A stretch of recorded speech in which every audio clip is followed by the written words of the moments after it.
Right here. Yes. And right here. See, when they welded, you can see the patch that they put in here, and it shrunk everything in, right? So we had to come from behind and knock everything back out to smooth it out the best we could. But in the process, you got thin metal that they had already worked out here compared to the good metal that they had put in, and you get these hairline cracks, so we got to come back in and patch it. And the problem with this is once you hit it with the welder, sometimes it opens up, creates a bigger hole, so then you're chasing the hole basically. But you can see as I move the flashlight back and forth there, I don't know if you can see it or not. Right here, right here.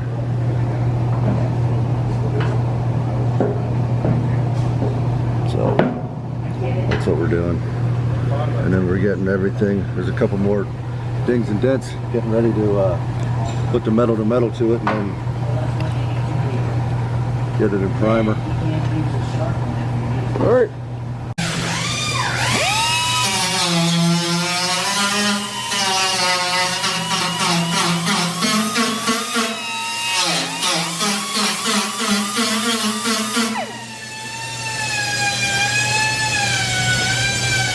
Looking scared of me, George.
Look at this. You ever see a weld like that? An X? You see how damaged this thing is. There was like a 1/4 inch of putty on this in some spots. That's that X. More than that. Look at this. It was deeper than that when I was looking at it earlier. Look at the X. Yeah. Why'd they weld it like that? Did you ever see that before? No, it looks like somebody screwed it up and welded it back up. Like, I don't... Why would they? Man, I've seen all kinds of shit. I don't know why. Like the smoothest spot that it had like a good 3/16. Oh no, it was 3/8 or more, man, when I looked at it before. I just meant over here where it shouldn't have had any, yeah. Yeah, but I mean, that lower area was like that fucking thick, man. Well, they went high here, so they filled here. Yeah. And then some of this edge here, like right here, they built it. That was just mud.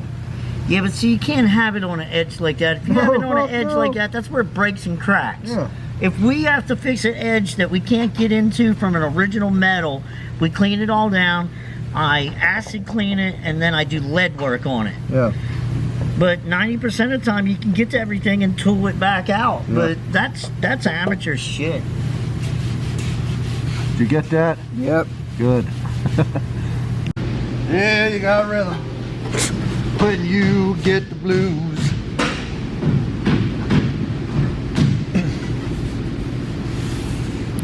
See that? It's not smooth at all, is it?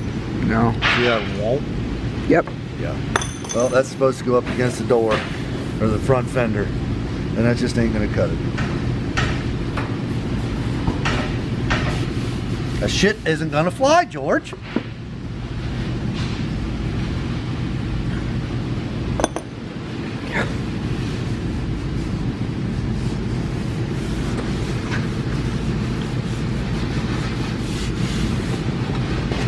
They just, this weld is screwing everything up. Usually you could probably just run on the English wheel and stretch that out. But since this weld's here, they MIG welded it. So, metal's all manipulated. No good.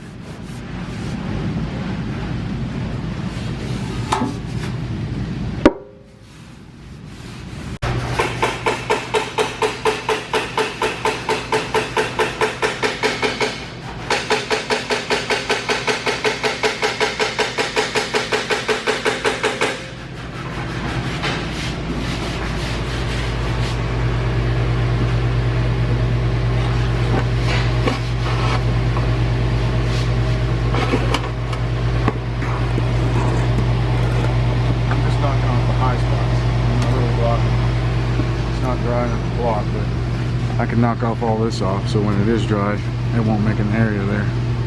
Okay. So you're knocking off all the high spots. Yeah. Alright. Like right here, where the edge of the spray left the lip. It's best to knock that off with some 40 grit or some 80 grit. Right now, it's not soaking wet, but it's not fully dry where I can sand it.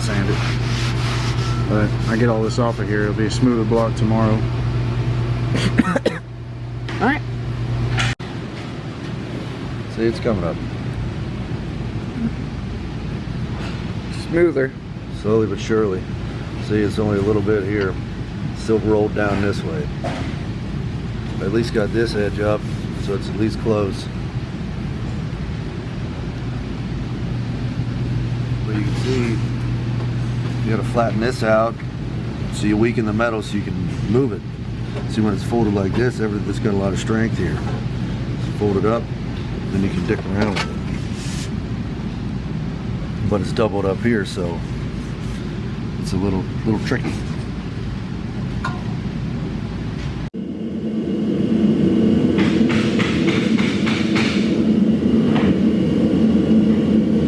Okay, you can see we got the convertible top put together.